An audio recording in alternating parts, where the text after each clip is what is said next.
UFC President Dana White here to announce some more badass fights.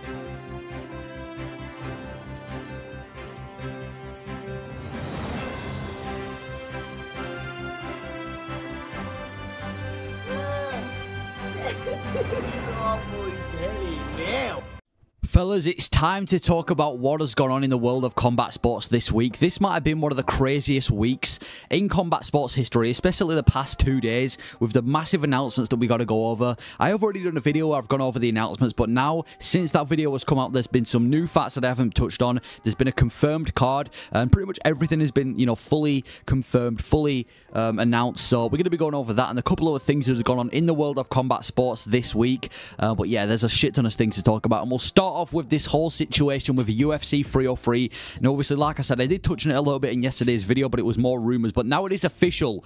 Conor McGregor versus Michael Chandler is off. It is cancelled. It is no longer going to be the headline of UFC 303. And instead, they've brought in Alex Pereira versus Jiri Prochazka 2. Can we have a round of applause for Alex Pereira and Jiri? They saved UFC 295 when Jones and Miocic pulled out. And now they've saved UFC 303 when McGregor and Chandler have pulled out, or McGregor's pulled out. So yeah, this is going to be a banger of a fight. I know it's on short notice, and it's probably we're not going to be seeing them at their best, but you know what? Samurai versus Poeton, I'm all for it. And you know what? Fair play to Pereira. He might have become one of the most active fighters in the UFC, and he's a champion. You've got John Jones, who's fought once since March 2023, and you've got Alex Pereira, who's fought twice since April 2024.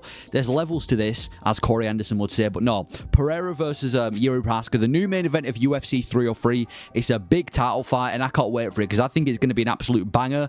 I know people are going to be a little bit upset that Magomed Ankalaev couldn't fight, but let's be honest. First of all, I think we'd all rather see Jiri versus Pereira headline this event. No disrespect to Ankalaev. And second of all, you know for a fact Ankalaev is not accepting that fight on short notice. Ankalaev wants everything to be advantageous for him.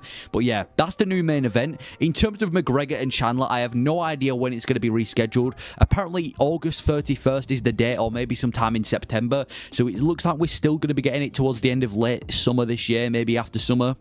But the fight is apparently still on, which is probably why I assume they haven't given Michael Chandler somebody else. They've kept Michael Chandler off this card, so I assume this fight is going to be rescheduled. Maybe like a UFC 306, 307, I don't know. But that's all for McGregor Chandler. Also on the UFC 303 card, Jamal Hill versus Carlos Ulberg is no longer on, and we've now got Carlos Ulberg versus Anthony Smith. It's crazy how the fight went from Jamal Hill versus Khalil Rountree to Jamal Hill versus Carlos Ulberg, now to Carlos Ulberg versus Anthony Smith. The matchup is completely different to what it originally was, but you know what? I'm not mad at this matchup either. I'm not sure how well this is going to end for Anthony Smith because Carlos Ulberg is a bad motherfucker. But with that being said, we said the same thing about Vitor Petrino. Anthony Smith goes in there, submits him in the first round, so maybe he's going to shut down another prospect. But you know what? Fair play to Smith for taking this fight, and I don't even mind this fight between Smith and Ulberg. It's a big opportunity for Ulberg right now because if he can beat Anthony Smith, that's going to push him right into the contention of the light heavyweight division. So that's another fight that's been added to this card. Well, not added, but replaced for this card now that Jamal Hill's out. And I don't know why Jamal Hill was out. It felt like only 2 days ago this guy was bragging to everyone about how he's going to win again and how he's going to KO Ulberg and everything like that. So not looking good for Jamal Hill. Also on that card, a brand new fight has been announced. Obviously, I talked about this yesterday. Brian Ortega versus Diego Lopez. This is a big opportunity for Diego Lopez, man. If he can go out there and beat it's definitely not number one, but I think he's like number 3, number 4 ranked Brian Ortega.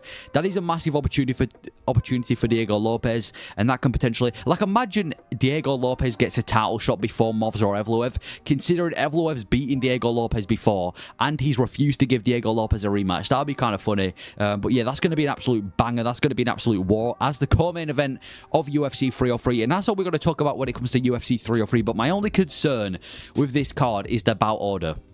Why is Mayra Bueno Silva above MVP versus Ian Garry? And I understand the UFC are probably going to want to kick off the main card with a bang, but if you wanted to kick off the main card with a bang, surely it would have made more sense to do Anthony Smith versus Ulberg as the main card opener, and then maybe MVP versus Ian Garry is the featured fight of the night. I don't know why that is the first fight on the card, But you know what? It's still not that bad of a card. And I'm not even that mad at UFC 303. It's been better on paper. Like, it's better on paper than UFC 301 and 302. Even the prelims, we've got Peyton Talbot, one of the best bantamweight prospects right now. We've got Andre Philly versus Cub Swanson. I can almost guarantee that fight is going to end in a KO. Like, there's a lot of bangers on the prelims as well.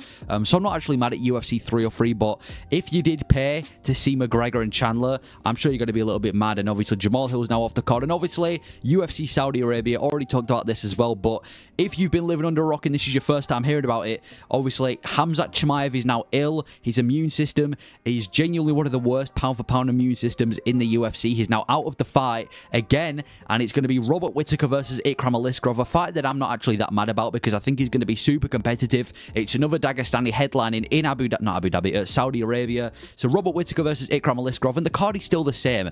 So far, there's been no other pullouts on that card, and it is still, in my opinion, one of the greatest fight nights of all time. So I still can't wait for that card. Fair play for Robert Whittaker for taking that fight. And you know what? Even though it might have made more sense to do an Imavov versus a Brandon Allen versus Whittaker, mate, I would much rather see Ikram Aliskerov just because this guy's one of my favourite prospects in the middleweight division, man. I want to see this guy, compete. Obviously, it's a massive step up, but that's going to be fun to see. But that's all we're going to talk about when it comes to UFC 303 and UFC Saudi Arabia, which has been the main talking points in the last 24 hours. But if we move away from the big announcements and just everything else that has gone on in combat sports this week, a new big Japanese star has been signed to the UFC. Kai Asakura, I think I'm pronouncing that correctly.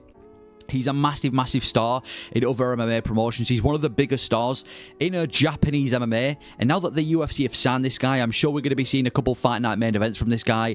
And the Japanese market for the UFC is going to be absolutely huge. I'm expecting this guy to have a fight night main event sometime this year. And apparently he's going to be facing a top 10 bantamweight as well, which if that's true, that proves that this guy's going to be getting a big fight in his debut. He reminds me of Michael Chandler getting Dan Hooker in his debut and then immediately getting a title shot. So I'm interested to see who this guy gets matched up against. Maybe it could be like a Peter Yan, I'm not sure. But yeah, we have a new massive Japanese star in MMA, which is going to bring a lot of eyes on the UFC.